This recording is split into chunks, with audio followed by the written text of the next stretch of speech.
Okay, this is a Norcold refrigerator. This is one of the newer models. On some of these models, they have a digital push button or they have the slide levers. On some of the Dometic refrigerators, there are no temperature adjustments. But to run this refrigerator, simply turn it to the automatic position. If you're plugged into 110, it will always go to 110 first. If you don't have 110 power plugged in, then it will automatically go to gas. So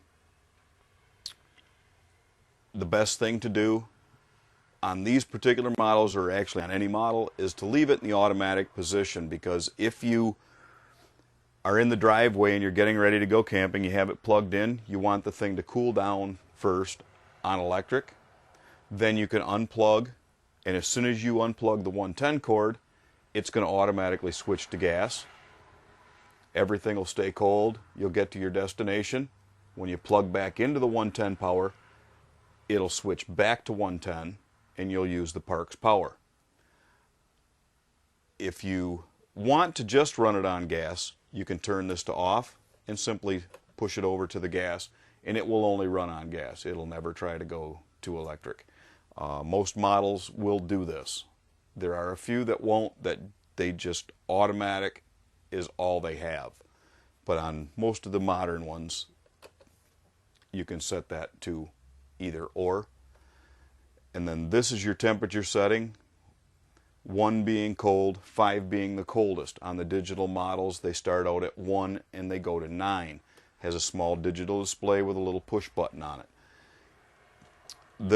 There is no real 1 is 40 degrees or 2 is 35 degrees.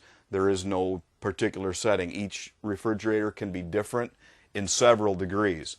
So the best thing to do, I tell people, is to start out in the middle and see how it's acting. And if it's not cold enough, turn it up a little. If it's too cold, turn it down. If you open the door, this top shelf right here, this is going to be the coldest place in the refrigerator. If you put a dozen eggs up here or a bottle of pop and you lay it here and it is laying against these cooling fins in the back, I guarantee you within 24 hours it will probably be frozen. No matter what you have this temperature setting at, it'll probably freeze up here just because it's touching these coils. So if you want something really cold, put it up here on the top. This particular model has a storage door lock, which is this small gray little lever right here. And if you close the door about halfway and you slide this over, you'll feel a little, it'll push in there into a little detent hole. And what it does, it holds that door with a small air gap so that the air can circulate inside, so that it doesn't stink or mold, or so that way it can dry out for you. And both doors on this one, the top and the bottom, both have these on it. Some models have them, some models don't. This particular model does.